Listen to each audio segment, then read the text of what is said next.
E Roberto, antes da gente seguir falando que tem novidade, né, da questão do julgamento lá do Roberto Valentim, a gente já fala sobre isso. É legal a gente ter visto o Ryuta Takahashi jogando, né? Ele que estava super bem na Copa Paulista. Quando foi anunciado, pegou todo mundo de surpresa, porque ninguém imagina, né, um jogador com uma nacionalidade tão diferente no futebol brasileiro.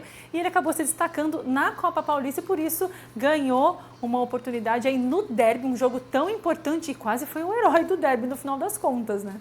Exatamente, acho que ali só faltou um pouco de sorte para ele, porque ele recebeu a bola numa condição favorável e fez o que um atacante tem que fazer, chutou pro gol do jeito que deu, e se ele tivesse dado um pouquinho mais de sorte, ele ia ter estreado aí no time principal do Guarani, já, né, sendo um herói. E de fato, né, chamou a atenção a contratação dele pelo Guarani, porque normalmente a gente vê o movimento inverso. Um jogador daqui que sai, vai jogar em outro país, vai jogar no Japão, a gente sabe que tem muitos brasileiros que vão jogar no Japão, e dessa vez foi o contrário, né? Ele veio do Japão para jogar no Brasil, num time do interior, e já estreou aí no time principal, no principal jogo do calendário do Guarani. Então foi bastante legal, foi bem interessante ver essa estreia dele com a camisa principal do Guarani.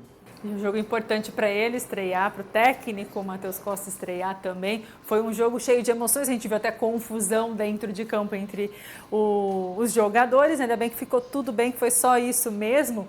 Mas ainda falando, né, não de derby, mas de Ponte Preta, a gente comentou isso na semana passada, na sexta-feira, sobre a denúncia feita, né, pelo STJD do Alberto Valentim, que estaria presente numa partida em que não poderia estar por ter sido expulso na anterior.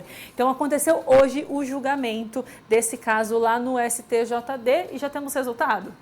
Isso aí, o resultado saiu rapidinho, saiu logo no começo da tarde, e o Alberto Valentim ele foi absolvido pelo STJD nesse caso da suposta presença dele em um jogo em que ele não poderia estar porque ele estava suspenso por causa do terceiro cartão amarelo. Então a Ponte Preta informou em nota oficial a decisão do STJD.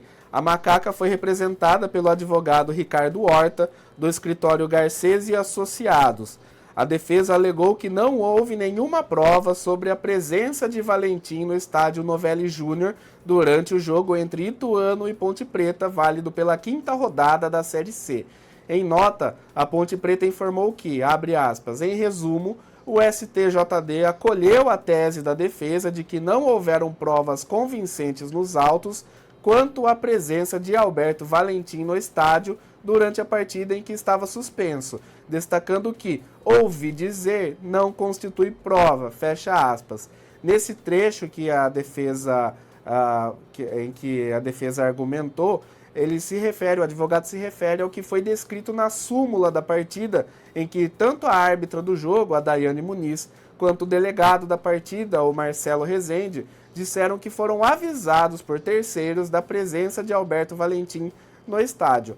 Na versão da árbitra, na súmula, ela informou que, abre aspas, fui informada pelo delegado, senhor Marcelo Rezende, que Alberto Valentim, suspenso, foi identificado no interior do vestiário de sua equipe durante o intervalo da partida e em um camarote durante o jogo. Reforço que nenhum membro da equipe de arbitragem presenciou o fato, fecha aspas.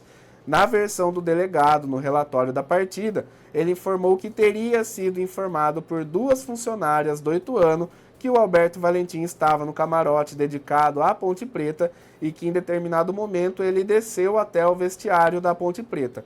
Ainda na nota oficial enviada hoje pela Ponte Preta, foi informado que a defesa destacou que, em tempos de era digital, em que todos têm acesso a celulares, ninguém passa despercebido, e ainda acrescentou: portanto, se o treinador estivesse lá, deveriam ter apresentado uma imagem como prova convincente, o que não ocorreu.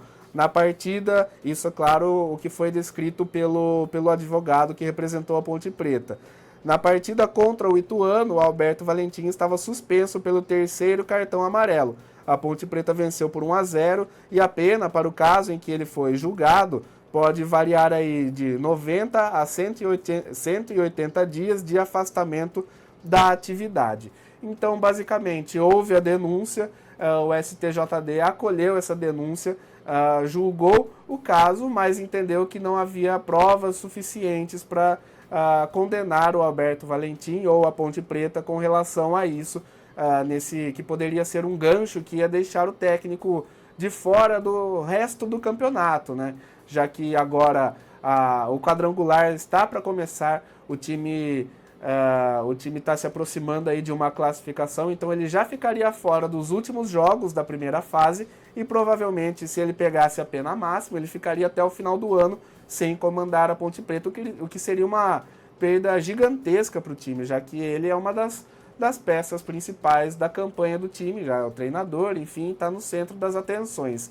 Então a decisão foi essa. O técnico Alberto Valentim foi absolvido por falta de provas, já que a acusação não mostrou nenhuma prova, nenhum vídeo, nenhuma foto, ficou tudo na base do ouvir dizer, como a própria defesa da Ponte Preta alegou no processo. Ana.